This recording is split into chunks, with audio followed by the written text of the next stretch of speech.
Aujourd'hui, on va s'intéresser à un trouble neurologique qui est à la fois complexe et assez déroutant, le syndrome pyramidal. Imaginons un peu, et si le corps refusait soudainement d'obéir? L'idée est là, toute simple dans la tête, mais le corps, lui, ne bouge plus. C'est de là que tout part. Un bras qui ne se lève plus, une jambe qui refuse d'avancer. C'est un peu comme si un message était envoyé par le cerveau mais qu'il se perdait en chemin. Il n'arrive jamais à destination.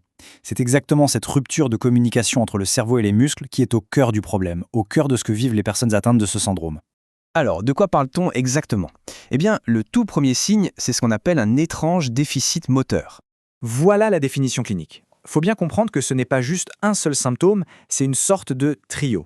D'abord, on a une faiblesse, voire une paralysie. Ensuite, une raideur musculaire anormale, on appelle ça la spasticité. Et enfin, troisième point, les réflexes qui ne réagissent plus comme ils le devraient. C'est vraiment cette association des trois qui est la signature du syndrome pyramidal. Bon, pour comprendre ce qui cloche, il faut d'abord savoir comment ça marche en temps normal. Allez, on va jeter un œil dans les coulisses de la commande motrice, ce qu'on appelle la voie pyramidale.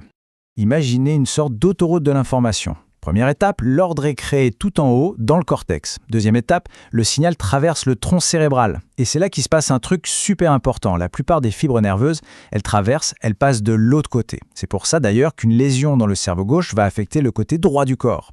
Bon, ensuite, le signal continue sa descente le long de la moelle épinière jusqu'à l'étape finale où le motoneurone va enfin activer le muscle. Le problème, c'est que s'il y a une coupure n'importe où sur ce trajet, eh bien le message, il n'arrive tout simplement jamais. Face à ça, le neurologue, il enfile sa casquette de détective. Son but, chercher des indices bien précis pour pouvoir poser un diagnostic. Et le tout premier indice, c'est une manœuvre qui a l'air toute simple, mais qui est incroyablement révélatrice, l'épreuve de Barret. Alors comment ça se passe? La personne est allongée sur le ventre, avec les jambes pliées. En cas de déficit moteur, même s'il est très léger, c'est juste impossible de tenir la position. La jambe du côté qui est touchée, elle finit par retomber. C'est un signe très clair que l'ordre du cerveau n'est pas bien transmis.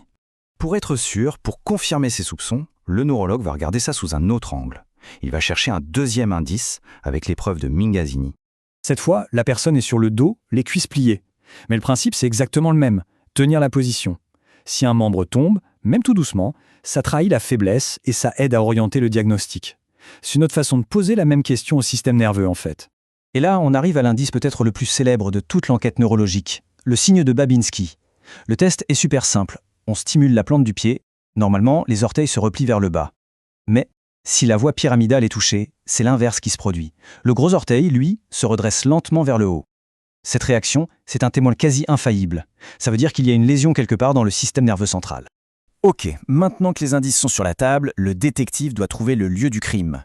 Où est-ce que ça coince exactement sur cette fameuse autoroute de la voie pyramidale? Ce tableau, il est génial pour ça et il illustre parfaitement comment le type de paralysie nous guide. Si un seul membre est touché, la lésion est sûrement dans le cortex, là où les fibres sont très étalées. Par contre, si c'est tout un côté du corps qui est paralysé, on pense plutôt à la capsule interne, ce sorte de goulot d'étranglement où toutes les fibres passent. Une atteinte du tronc cérébral, ça va en plus donner des paralysies au niveau du visage. Et enfin, si c'est la moelle épinière qui est touchée, eh bien ça va affecter les 2 jambes ou carrément les 4 membres. Bon, on sait maintenant où se trouve le problème. Reste à savoir, qu'est-ce qui l'a causé? Quels sont les coupables potentiels? Alors, quand la lésion est dans le cerveau et qu'elle provoque une paralysie d'un seul côté du corps, le suspect numéro 1 est de très très loin, c'est un problème vasculaire. Les chiffres parlent d'eux-mêmes. Dans une immense majorité des cas, la cause, c'est un accident vasculaire cérébral, un AVC. Bien sûr, il y a d'autres possibilités, comme les tumeurs ou les traumatismes, mais elles sont quand même beaucoup moins fréquentes. Mais l'éventail des causes possibles est vraiment large. Au-delà des AVC et des tumeurs, on peut penser à une maladie dégénérative comme la sclérose en plaques, une infection sérieuse ou même un trouble du métabolisme comme une grosse hypoglycémie. Tout ça peut être à l'origine du syndrome. Maintenant, si ce sont les 2 jambes ou les 4 membres qui sont paralysés, l'enquête change complètement de direction. Le problème n'est plus dans le cerveau. On va chercher plus bas, au niveau de la moelle épinière. Et là aussi, la liste des coupables est longue. Ça peut aller d'une infection d'un disque de la colonne vertébrale à une tumeur qui vient compresser la moelle. Ça peut aussi être une inflammation d'origine auto-immune ou bien sûr un traumatisme. Bref, chaque cause va demander une enquête et un traitement complètement différents. Et c'est ça le point absolument crucial à retenir. Le syndrome pyramidal, ce n'est pas une maladie en soi. C'est un ensemble de signes. Un peu comme une alarme qui se déclenche et qui dit « Attention, il y a une lésion quelque part sur la grande voie motrice ». Tout le travail du médecin, c'est de décoder ce signal pour trouver la vraie cause et la traiter. Au final, quand on étudie ces pannes du système, c'est une fenêtre absolument fascinante sur son fonctionnement normal. C'est en observant ce qui se passe quand une autoroute est bloquée qu'on réalise l'incroyable complexité du trafic qui s'y déroule en permanence, à chaque milliseconde, sans même qu'on ait à y penser.